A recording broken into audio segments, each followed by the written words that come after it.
The agenda. I now give the floor to Mr. Tor Vennesland. Thank you, Mr. President. Your Excellency, Foreign Minister Lavrov, Foreign Minister Malki, Minister of State Shaheen Al-Marar, Excellencies, members of the Council. Days ago, Muslims around the world celebrated Eid al-Fitr, bringing to a close the holy month of Ramadan, which overlapped with the Christian Easter and Jewish Passover.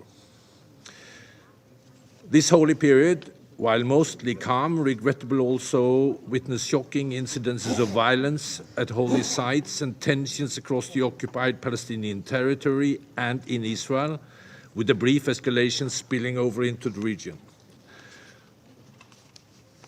While a wider-scale escalation was averted, with each de-escalation, the stakes get higher and the tools at our disposal become fewer. The current trajectory is neither sustainable nor inevitable. The parties, the region, and the international community need to address the underlying political, security, economic, and institutional challenges driving the conflict. There must be an end to the unilateral measures, to the provocations, to the incitements that enable violence and prevent progress towards resolving this conflict and ending the occupation. Mr. President, overall in the occupied West Bank, 17 Palestinians, including 2 children, were killed and 200 Palestinians, including 4 women and 38 children, were injured by Israeli security forces during demonstration, clashes, search and arrest operations, attacks, and alleged attacks against Israelis and other incidents. Another 39 Palestinians, including 3 women and 4 children, were injured by Israeli settlers or other civilians in shooting attacks, stone throwing, and other incidents. 4 Israeli civilians, including 2 women and 1 child, were killed and 31 injured, including 2 women, 1 child, and 12 Israeli security force personnel by Palestinians in shooting and ramming attacks, clashes, the throwing of stones and Molotov cocktails, and other incidents. In addition, a foreign national was killed and 7 foreigners were injured. The holiday period was largely observed peacefully, with millions of Muslims visited to Al-Aqsa compound during Ramadan, highest numbers in many years. However, on 4 and 5 April, confrontation erupted at the holy sites in Jerusalem when Israeli security forces entered the Al-Qibli prayer hall at Al-Aqsa Mosque and forcibly removed Palestinians who were barricaded inside. ISF deployed stun grenades, beat Palestinians with batons and rifles, and fired rubber-coated metal bullets, while some Palestinians inside the mosque lit them through fireworks and stones on the ISF. These developments came in the wake of provocative calls and incitements from several parties. Israeli extremists called for Jews to conduct ritual animal sacrifices at the holy sites. Hamas and other armed Palestinian factions called for Palestinians to go to Al-Aqsa to resist such act. As in previous year, Israeli police blocked attempts to carry out animal sacrifices on the compound, arresting at least 2 Israelis. Following these events at the holy sites on 4 and 5 April, militants in Gaza and Lebanon fired dozens of rockets towards Israel. While some were intercepted by Israeli aerial defense systems, 46 landed in Israel, causing only injury and damage to property. The barrage from Lebanon was the most intense since 2006.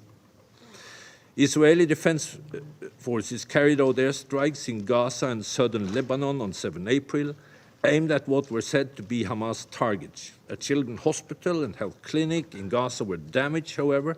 No injuries were reported.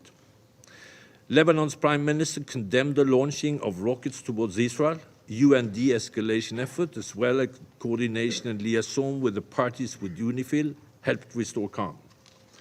From 12 April, Israeli authorities prohibited non-Muslim visits to the site for the last days of Ramadan, in line with usual practice.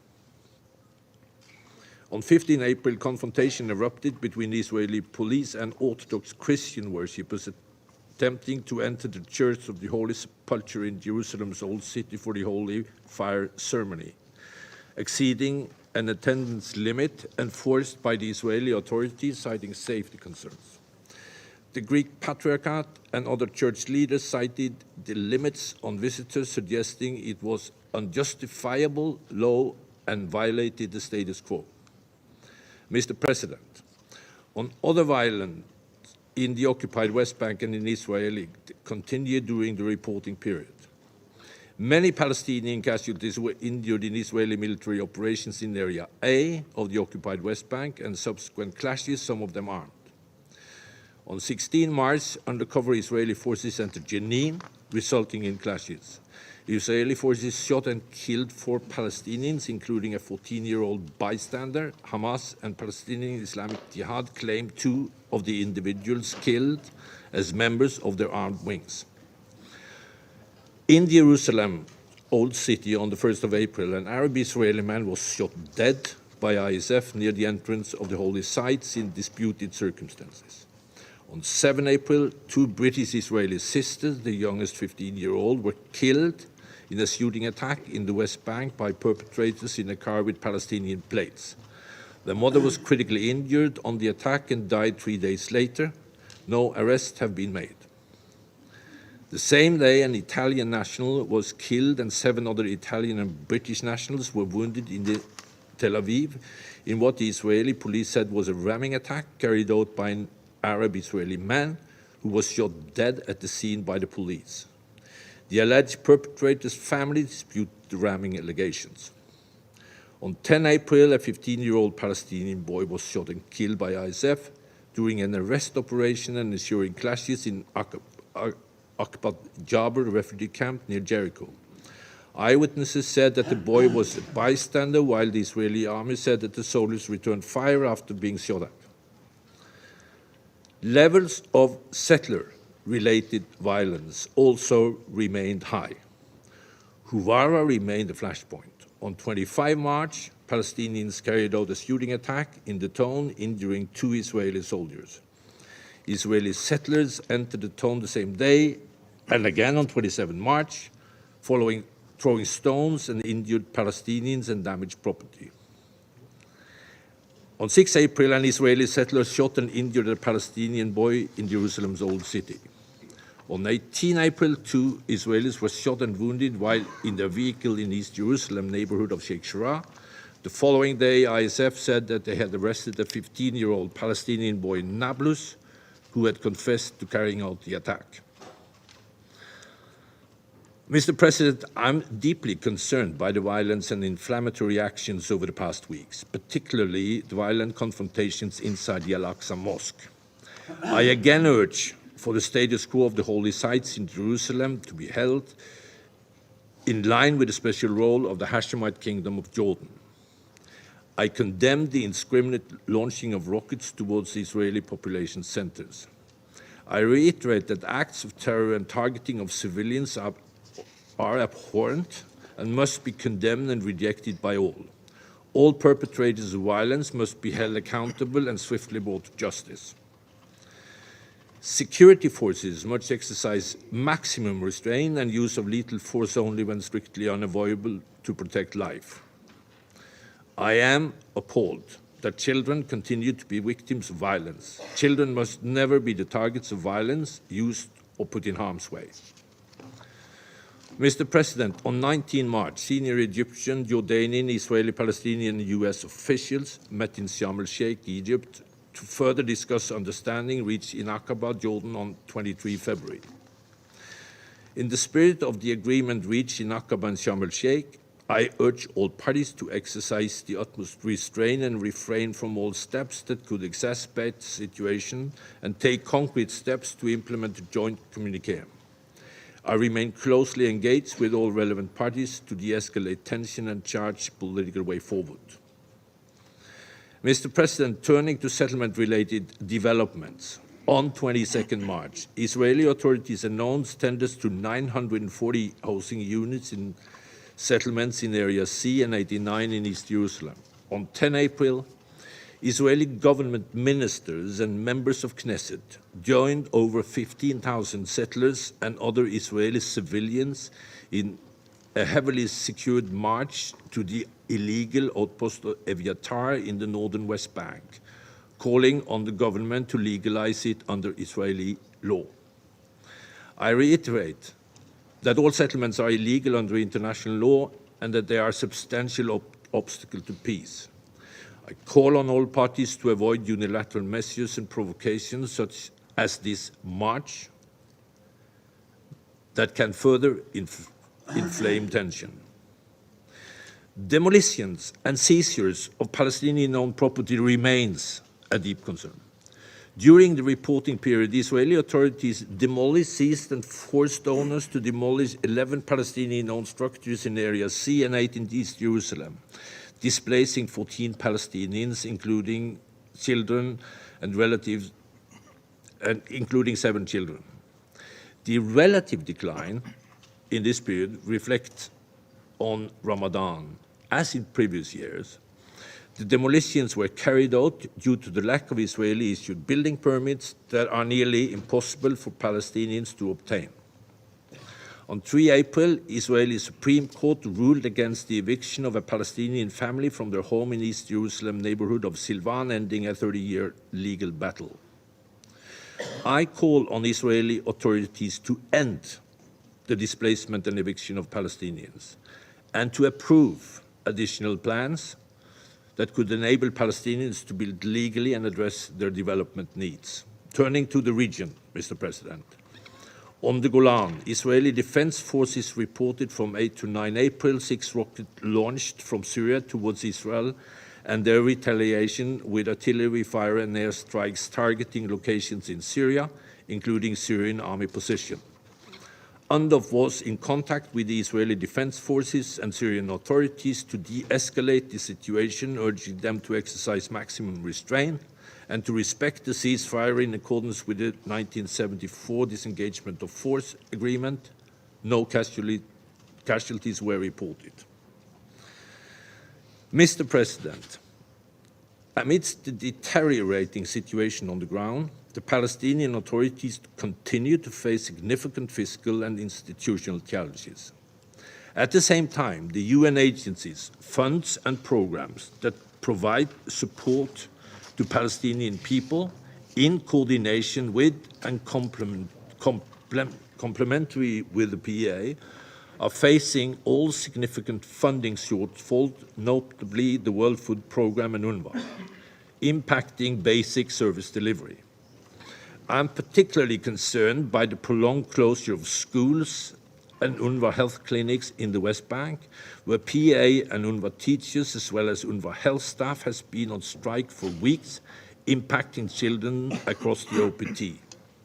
Efforts are needed by all parties and the international community to strengthen Palestinian institutions, improve governance, and shore up the fiscal health of the Palestinian Authority.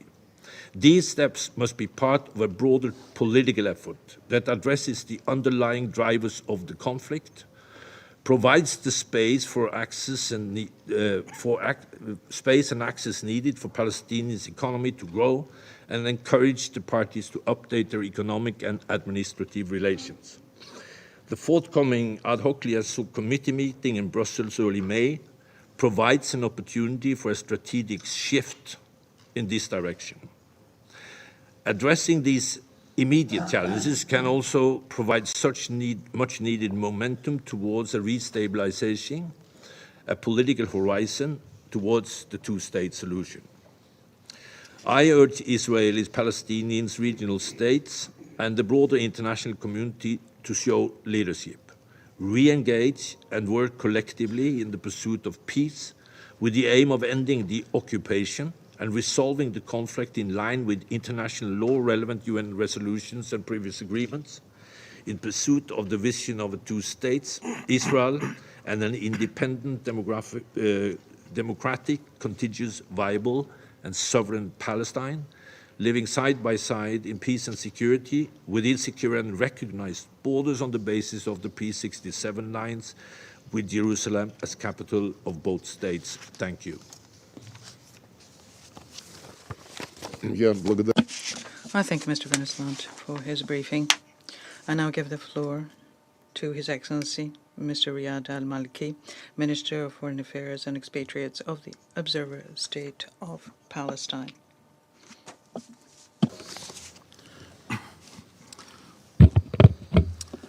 Mr. President, allow me at the outset to congratulate you on assuming the presidency of the Security Council and to express our appreciation for your decision to share this open debate. Allow me also to acknowledge and thank all the countries that will speak today in defense of the UN Charter, international law, and the rights of the Palestinian people. I thank Special Coordinator Winsland for his briefing. Mr. President, Mahmoud Darwish, our national and universal poet, said, and I quote, "I know that you, the masters of words, have no need for rhetoric before the eloquence of blood. Therefore, our words will be as simple as our rights." End of quotation. So I came here with clear messages. 75 years ago, our people endured the Nakba, a five-letter word that means catastrophe and encompasses the disposition and displacement of an entire nation. Almost overnight, 2/3 of our people became refugees. 75 years later, the Nakba continues. The denial of our rights and the displacement and replacement of our people is still underway with one objective, pursued in broad daylight, annexation. It is time to bring the Nakba to an end. This is the most protracted refugee crisis in the world, the most protracted denial of national, collective, and individual rights in the world, the most protracted protection crisis in the world, the longest occupation of an entire territory in modern history. So the question begs itself, why is it still ongoing? Is it because there is a lack of rules or a lack of resolve? The rules are clear. The entire international law-based order is premised in two fundamental principles from which no derogation is tolerated: the right of peoples to self-determination and the inadmissibility of the acquisition of land by force. There are no greater breach to these rules than aggression and annexation.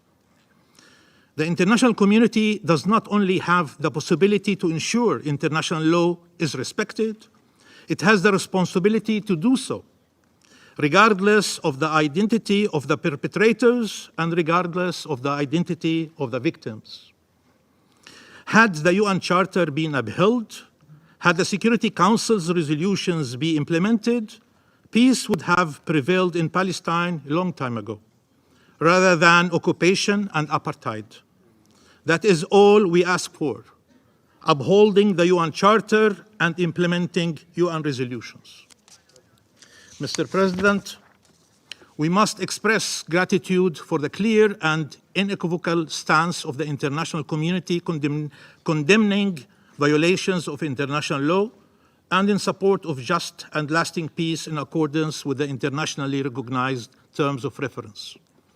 This might be the most established, solid, consistent international consensus on any conflict in the world. So what explains that this consensus did not change the reality on the ground? The reality on the ground is the result of failure, not fatality. Because while the international community has adopted clear positions, it did not back them with decisive action. Why is it that when it comes to Israel, the international community can take a stance but cannot act upon it? The rules are clear. Now we need the resolve to enforce them. Yesterday, many delegations in this chamber spoke of this self-evident truth. International law must be upheld. They spoke of obligations, of accountability, of collective responsibility. There is nothing that undermines more the authority and credibility of international law than double standards, selectivity, schizophrenia. How is Israel being held accountable for breaching the law, the Charter, countless UN resolutions over decades and decades? How many Israeli officials have been held accountable in any form or shape for pursuing colonial settlements in our land, for forcibly displacing our people, for the targeting and indiscriminate attacks against our civilians, for demolishing the homes and structures many of you have funded. What consequences did they face? You want to know why this council's condemnations and calls are not heeded? For one simple reason: impunity. You want to know how the supremacists arrived to power on a supremacist and colonial platform that is now of official government policy? Impunity. Is there anywhere else in the world where you would condemn all the illegal actions of the occupying power and then tell the people under its occupation that their existence and their rights are eventually entirely subject to the goodwill of their oppressors? Mr. President, we do not take for granted the support provided by the international community to our people over the years, including Palestine refugees through UNRWA. We do not take for granted the support provided to our national institutions. We do not take for granted the support provided to peace efforts when they were underway. We do not take for granted the daily efforts to rein in Israel's colonial appetite. This investment for the freedom of one people and peace for all peoples deserve protecting. There are two threats looming: for the international community to be demobilized until such time as the parties are ready to make peace. There is no much we can do.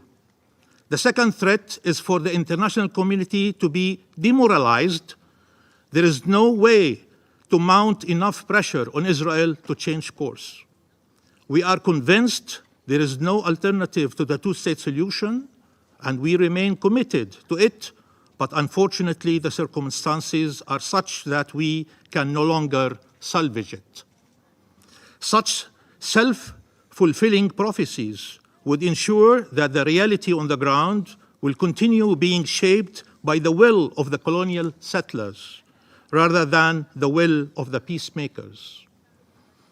We said a while ago that settlers will not only take over Palestinian land, they will take over Israeli politics.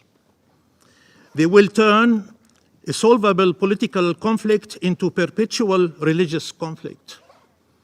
Here we are.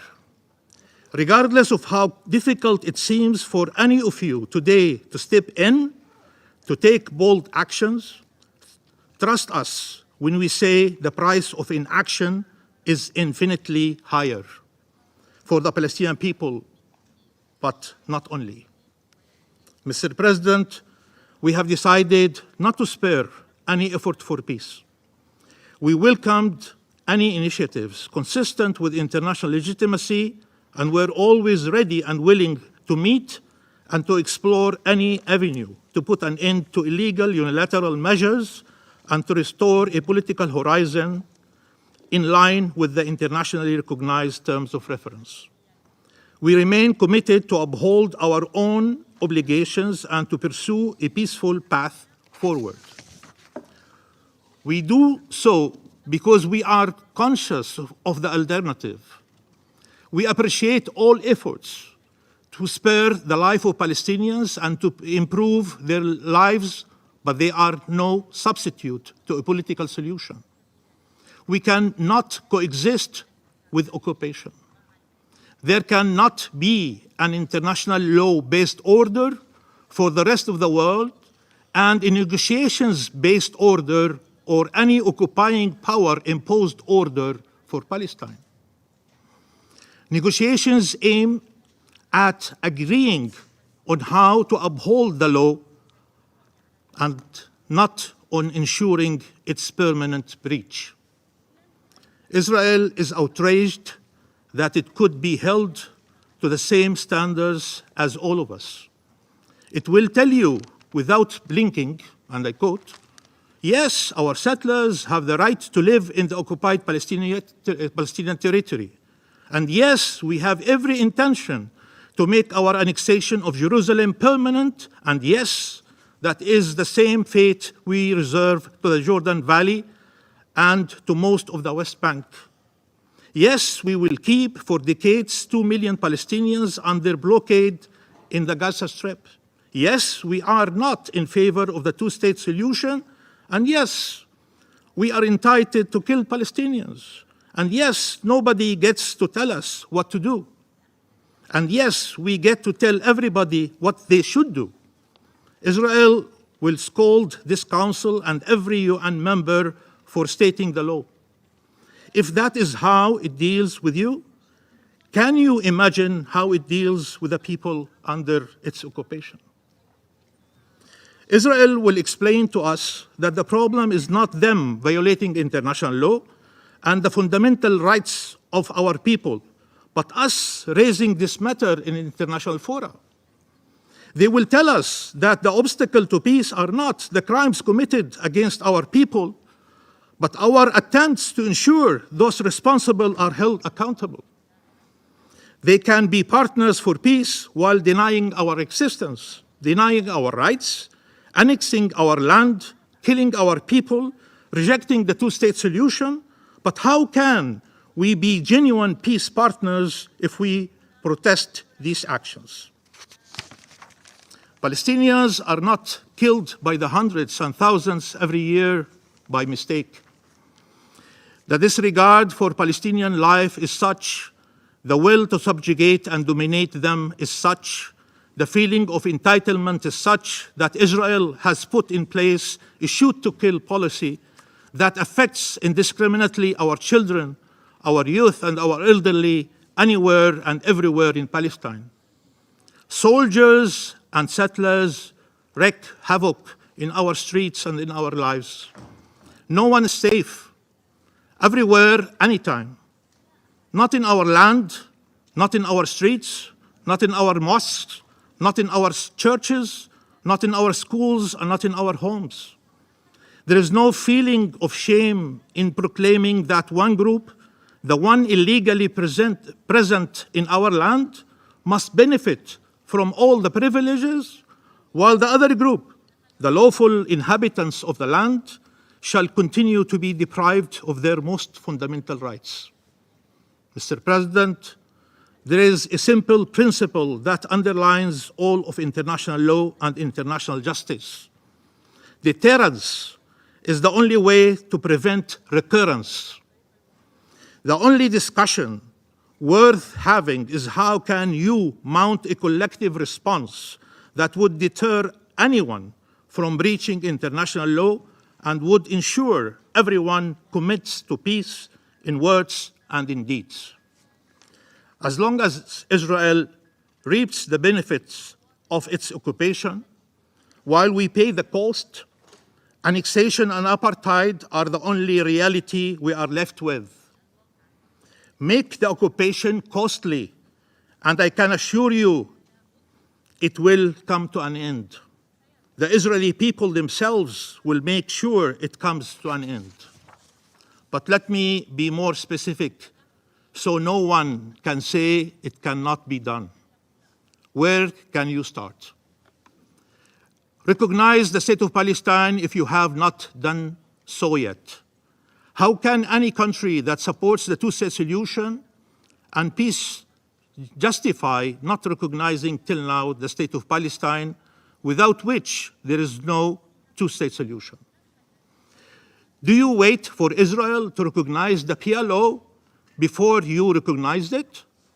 Or did your recognition of the PLO led Israel to eventually follow suit? Why did you not wait for our approval to recognize Israel and need Israeli permission to recognize the state of Palestine? If you don't recognize the state of Palestine now, when it is under vital threat, when will you do it? When the two-state solution is definitely dead and buried?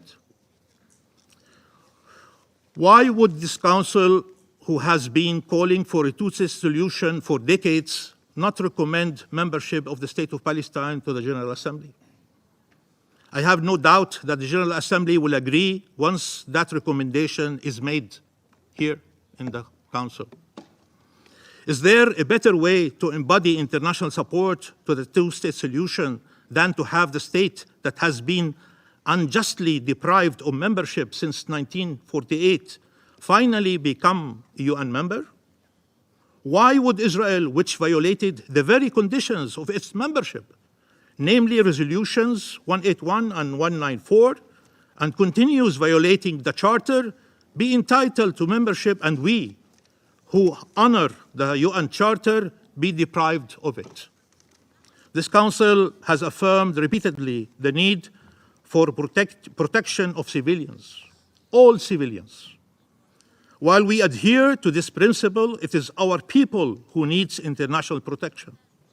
If there is anyone who has a right to security in the occupied Palestinian territory, it is the Palestinian people. You are all opposed to settlements. Settlements deprive us of our land and resources and annihilate any chance for peace.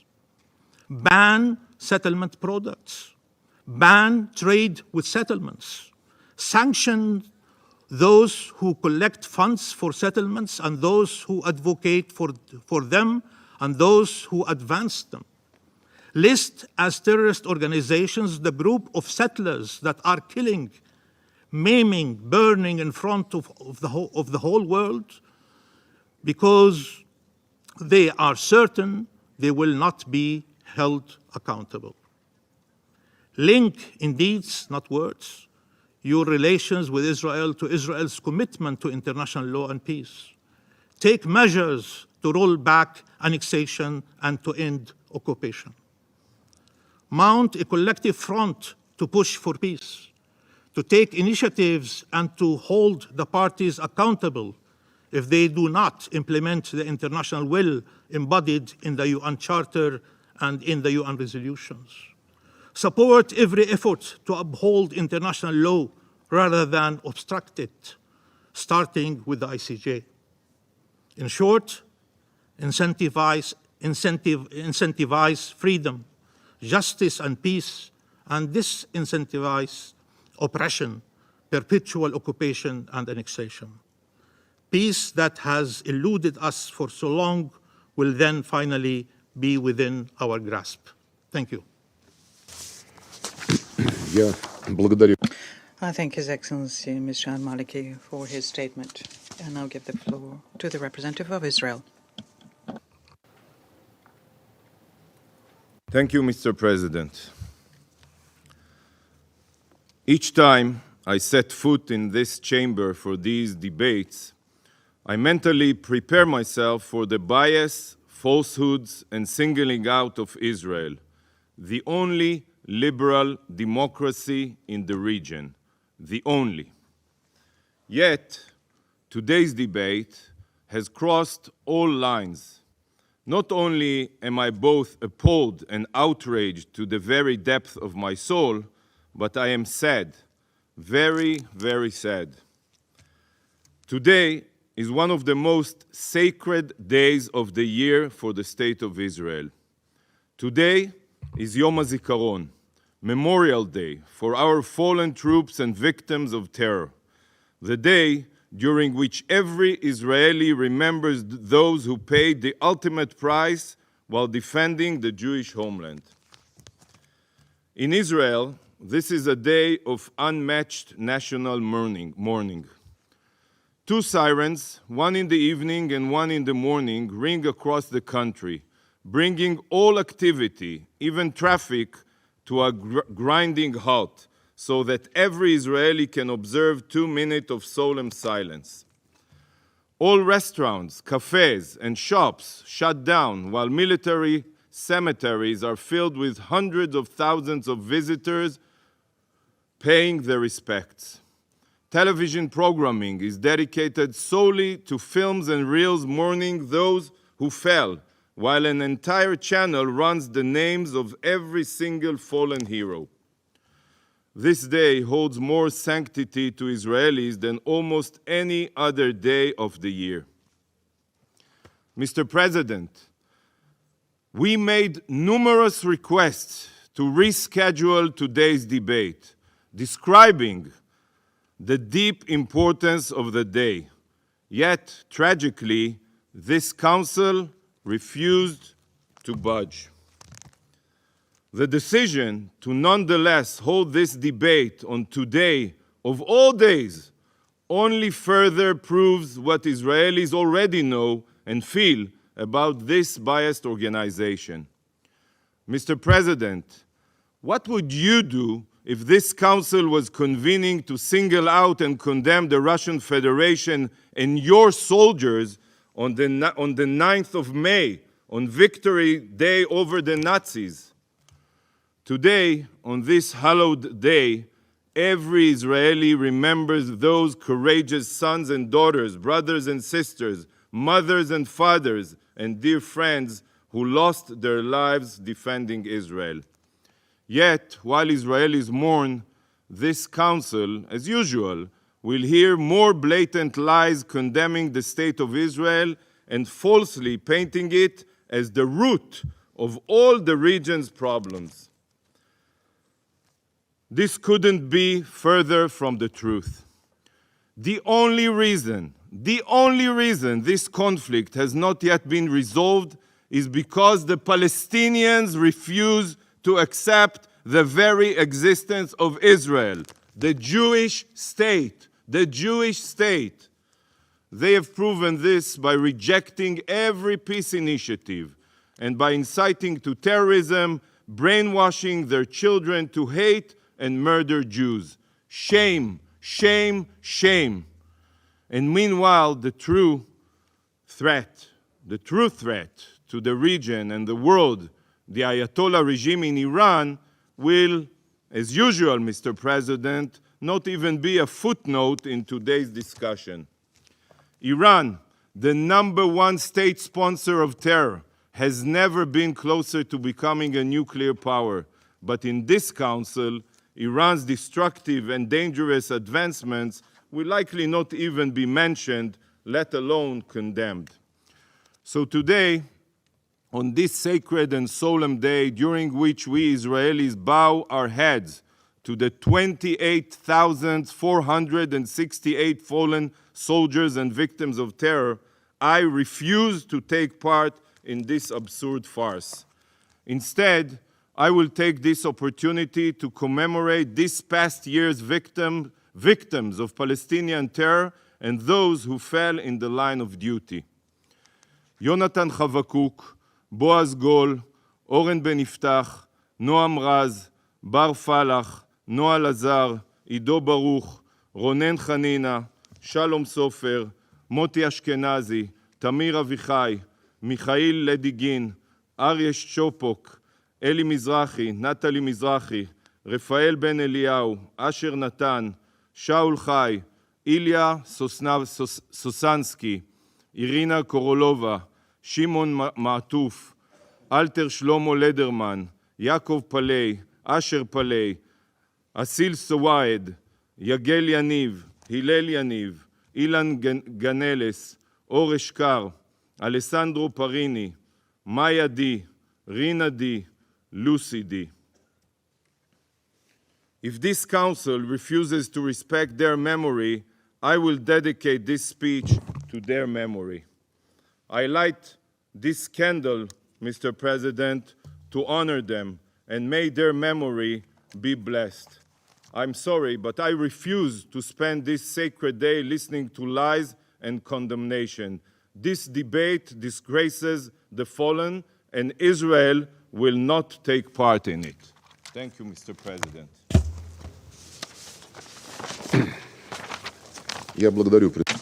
I thank the representative of Israel for their statement. I shall now make a statement in my capacity as the Minister for Foreign Affairs of the Russian Federation.